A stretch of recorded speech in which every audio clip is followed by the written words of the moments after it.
चलिए, नमो बुद्धाय, जय भीम, जय भारत, जय संविधान। तथागत गौतम बुद्ध जी को नमन करते हुए, बाबा साहब डॉक्टर बी.आर. अम्बेडकर जी को नमन करते हुए, द ट्रूथ ऑफ रामायण को हिंदी में अनुवाद देकर उसकी पुस्तक को प्रकाशित करने वाले क्रांतिकारी तथागत बुद्ध जी के अनुयायी समाज सुधारक लल्ले सिंह यादव जी की जयंती की पूर्व संध्या पर समता सैनिक दल जिला इकाई रायबरेली बछरावा में आयोजित बैठक लल्ले सिंह यादव जी को नमन करती है, उनको आदरांजलि श्रद्धांजलि अर्पित करती है। आज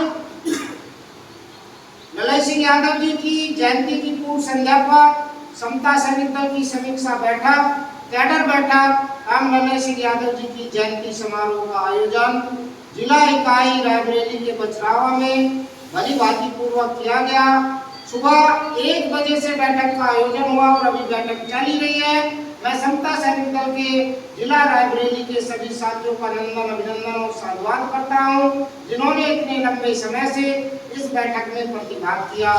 बैठक के विशिष्ट अतिथि के रूप में मंडल लखनऊ के मंडल अध्यक्ष, प्रदेश के उपाध्यक्ष, हमारे क्रांतिकारी साथी उम्रदराज होते हुए भी अपनी युवा शक्ति के माध्यम से, युवा ताकत जो यहाँ बैठी है उसके माध्यम से अपने जीवन का महत्वपूर्ण योगदान देते हुए सियाराम बोध जी के अध्यक्षता में इस बैठक का आयोजन, साथ ही साथ हमारे बीच में जिले के वरिष्ठ और आप सबके प्रिय बीएसआई और समता सैनिक दल के उच्च पदाधिकारी, समता सैनिक दल के संरक्षक हमारे माननीय बाबू दया प्रसाद बोध जी के संचालन में, और हमारे क्रांतिकारी जिला अध्यक्ष शिव कुमार बोध जी जो समता सैनिक दल इकाई रायबरेली के जिला अध्यक्ष हैं, क्रांतिकारी, और सभी को साथ लेकर चलने का जज्बा रखने का जो आप आश्वासन दिए हैं, आश्वस्त कर रहे हैं,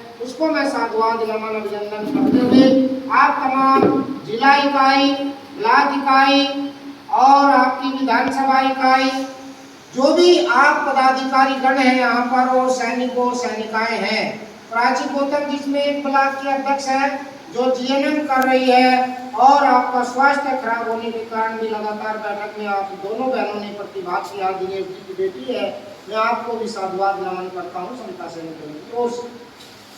आज की बैठक की समीक्षा करते हुए हमने पाया कि आप सभी का जो सुझाव मैंने लिया है, उस सुझाव में सबसे ज्यादा, जैसे माननीय दया प्रसाद बोध जी ने अवगत कराया कि आज की जो समस्याएं पाई गई है तो यहाँ व्यक्तिगत समस्याएं ज्यादा है और संगठन की समस्याएं कम है, क्योंकि व्यक्तिगत जब विचारों का भेद होता है, विचारों का जो भेद होता है वो हमें एक होने से रोकता है।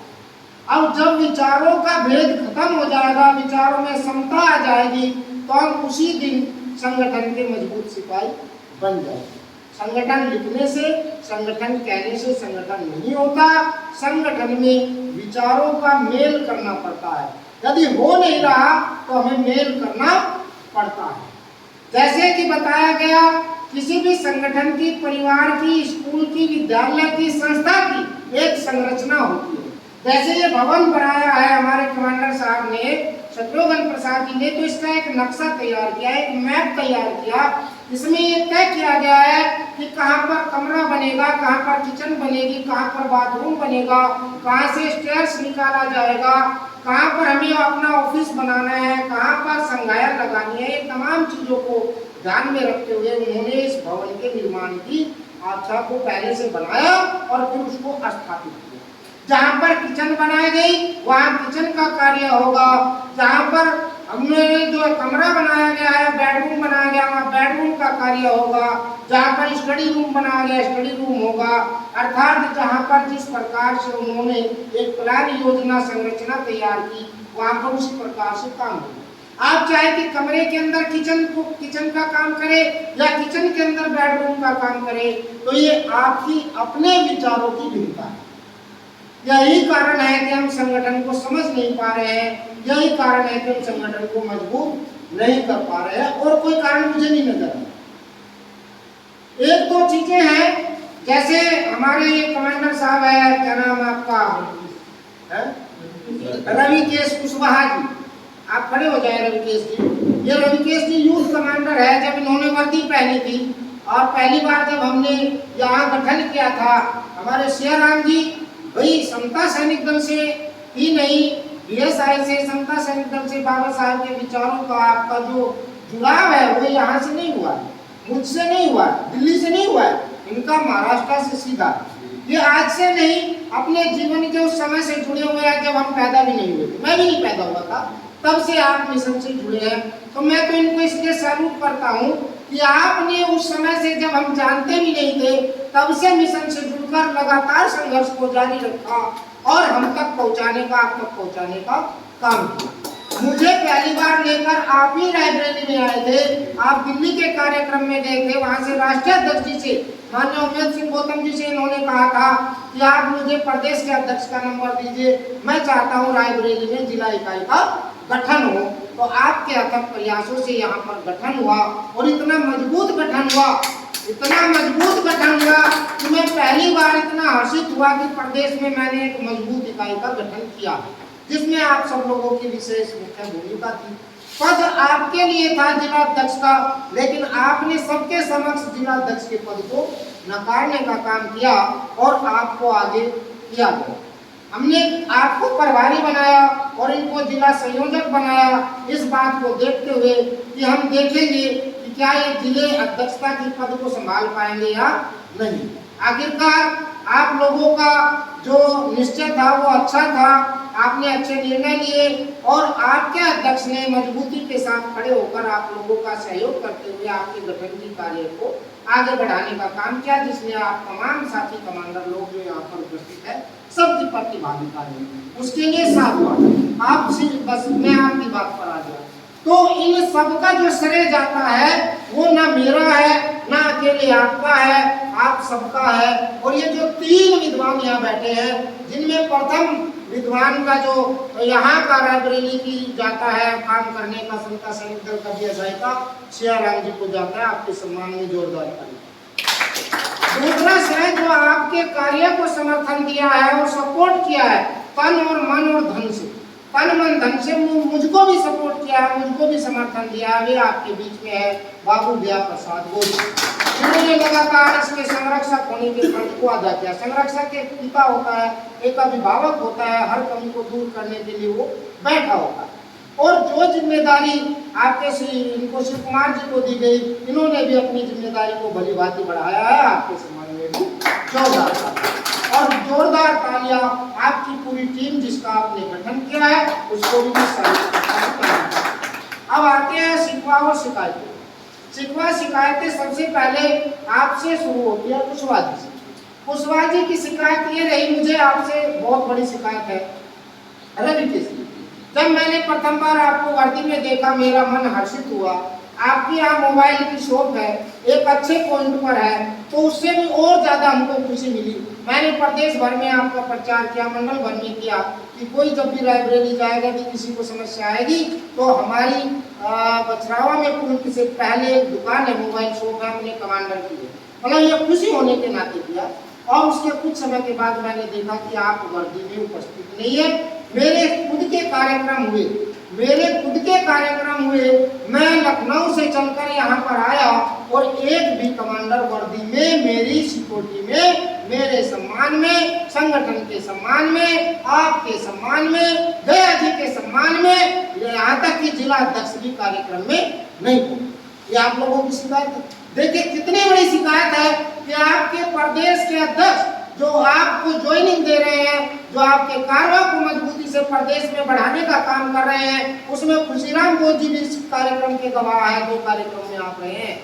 मैं बड़े कार्यक्रम में प्रदेश अध्यक्ष का मतलब है प्रदेश अध्यक्ष आ रहा है तो उस कार्यक्रम में आपकी भूमिका निश्चित रूप से रहनी चाहिए। मेरे फोन करने के बावजूद मैंने लगातार जिला अध्यक्ष जी को कॉल किया, लगातार फोन किए, आप धर्मेंद्र को फोन किए, कई लोगों को फोन किए। आपने कहा मैं तहसील में बिजी हूँ, किसी को कोर्ट में बिजी हूँ। ठीक है, सभी बिजी रहते हैं, लेकिन आप अपने कमांडरों को भेज सकते हैं। आपको भी मैंने फोन किया था रविकेश जी, आपने भी कहा मैं भी, मेरे परिवार में समस्या है, कोई है नहीं, घर अकेला है और मैं घर अकेला छोड़ के नहीं जा सकता है। ये मैं इसलिए कहा कि जो शिकायतें आपकी है वो शिकायतें मेरी भी है आपसे। क्या मैं समता सैनिक दल का काम करना बंद कर दूं? मैं मैं रायबरेली में आया, बछरावा में आया, मुझे कोई कमांडर नहीं मिला वर्दी में, तो मैं जिला राष्ट्रीय अध्यक्ष को इस्तीफा दे दूं, वर्दी उतार के रख दूं कि वहां कोई मेरे कहने पर आया नहीं, मेरे काम करने का क्या राइट बना? तो क्या मुझे ये करना चाहिए था? मैं आपसे पूछना चाहता हूं, बताइए।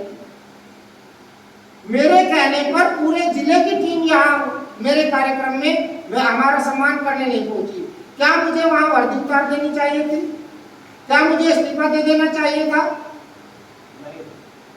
नहीं ना? बहुत अच्छे, सही, साधुवाद।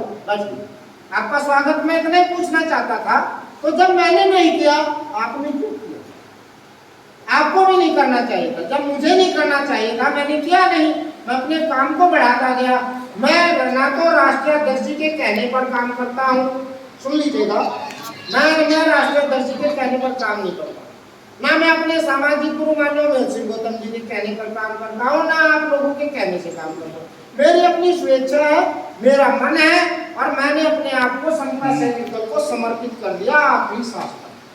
जो कमांडर अपने आप को समता सैनिक दल को समर्पित कर रहा है, जो कमांडर अपने आप को बाबा साहब को समर्पित कर रहा है, वो किसी से शिकायत नहीं करेगा।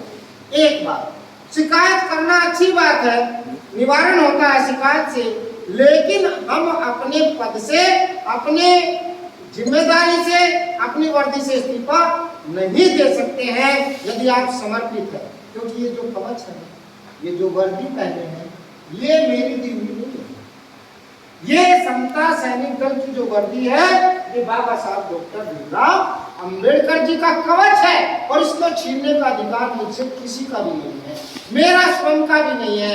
यदि जब मैं इसको उतार के फेंक रहा हूं, इसका मतलब मैं बाबा साहब का अपमान कर रहा हूं। तो मेरा आपसे निवेदन अपील रहेगी, तमाम साथियों, मेरा मतभेद हो आपसे, जिला अध्यक्ष जी का मतभेद हो, राष्ट्रीय अध्यक्ष जी का मतभेद हो, लेकिन इस वर्दी से मतभेद नहीं हो सकता। मैं आपको पद से हटा सकता हूं, इस वर्दी के सम्मान से नहीं हटा सकता। समझ गए? तो मेरा आप लोगों से भाई हाथ जोड़ के निवेदन है, अपने प्रदेश की जिम्मेदारी को देखते हुए मेरा फर्ज बनता है कि मैं अपने प्रदेश के समस्त छोटे बड़े सभी मेरे लिए समान है, समस्त पदाधिकारियों का सम्मान करूं, उन्हें आगे बढ़ाने का काम करूं। आप कुछ कहना चाहते हैं?